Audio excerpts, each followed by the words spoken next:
We're now joined by John Graham. He's a former US diplomat at the American Embassy in Libya. Thanks so much for joining us here on RT. Now, you got to experience the rise of Gaddafi firsthand when you were based in Libya. So what do you think is going to happen to him now? Well, first of all, I'm very happy to be here with you. And my experience in Libya is many years ago. I was there the night of the revolution. I was a young diplomat based in the embassy in Tripoli, but I was also the liaison officer to a huge, sprawling NATO base just outside of Tripoli. And so I was there when Gaddafi took power. Many of the people on his side were young Air Force officers whom I knew. So when he took power, he was a complete unknown. I mean, nobody knew who he was, not the CIA, not the KGB, not the Egyptian intelligence. Nobody knew. He was born in a tent in the desert. He came out of nowhere. So, of course, my country was, it was desperate to find out who he was because we were beginning to pump oil out of the country. And also this huge NATO base was on top of his real estate now. So who was he? I say this is a bit of background, but I'm sure your viewers will understand why I'm smiling a bit, because the one thing that my country cared about in those days, which was at the middle of the Cold War, was Gaddafi a Soviet dupe? In other words, was he in the employ of the Soviet Union, which would be very, very bad for us? So they sent me out there to find out who he was, and I found out very quickly that he hated the Soviets as much as he hated the Americans. What he was an Islamist zealot, a fundamentalist, and in those days that was considered good news.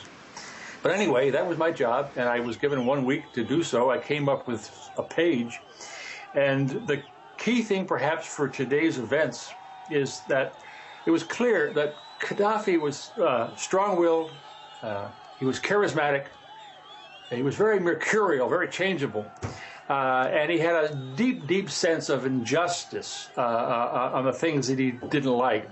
For example, when American warplanes bombed Tripoli, killed his daughter, 2 years later in 1988, Gaddafi was behind the blowing up of Pan Am 103, the American airliner over Scotland. And he did that in vengeance for his daughter's death.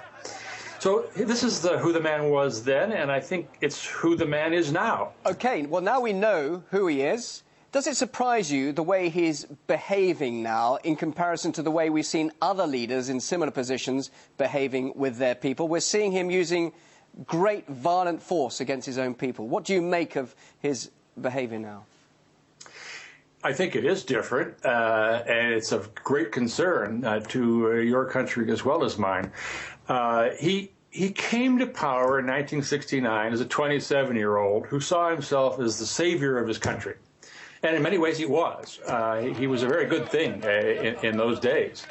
But he continues to see himself as a savior of the country, and now that he's 68, 69 years old, he sees himself as the father of his country, a father figure, and now his disrespectful children, if you will, that is to say the people of Libya, are disrespecting him. They're disobeying him, and he's furious with them. And he's lashing out, and that's what we're seeing. But the thing is, what happens... OK, we're seeing that now, but what happens if he does go? You as a diplomat and your experience of what you've seen in these countries, the West really does fear that maybe radical Islamic fundamentalists could come to power in place of the likes of Gaddafi, Mubarak and other leaders. So what do you make of that fear? Is that justified, do you think? And does that justify Western interference in what's happening there at the moment in the Middle East?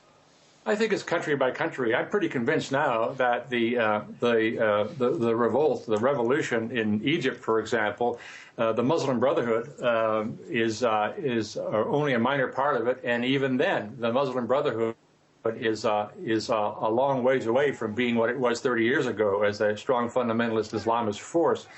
So I think in Egypt, perhaps we're okay. Tunisia, perhaps okay. Libya, I don't know. The fact of the matter, what's important to know in Libya is not whether or not the Islamists will be in control. It's like what would oppose them. Now, in Egypt, there's a very strong army, which is turned out to be a very stable force. You've seen the revolutionaries congratulating army officers in Tahrir Square, for example. So the army is a strong force. There's also a strong middle class, a pretty strong civil society, a lot of educated people. So there's some stability in the country. Libya, not like that.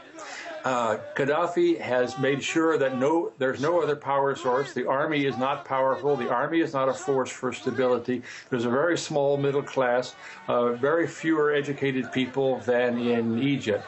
So we're looking at a prospect of utter chaos in Libya that we weren't in Tunisia and in Egypt, and that's a very fearful thing. If it continues to get worse and worse, and a civil war erupts, and not just a few thousand, but tens of thousands of people are killed, then we're looking at the complete disintegration of the country. Can I just quickly...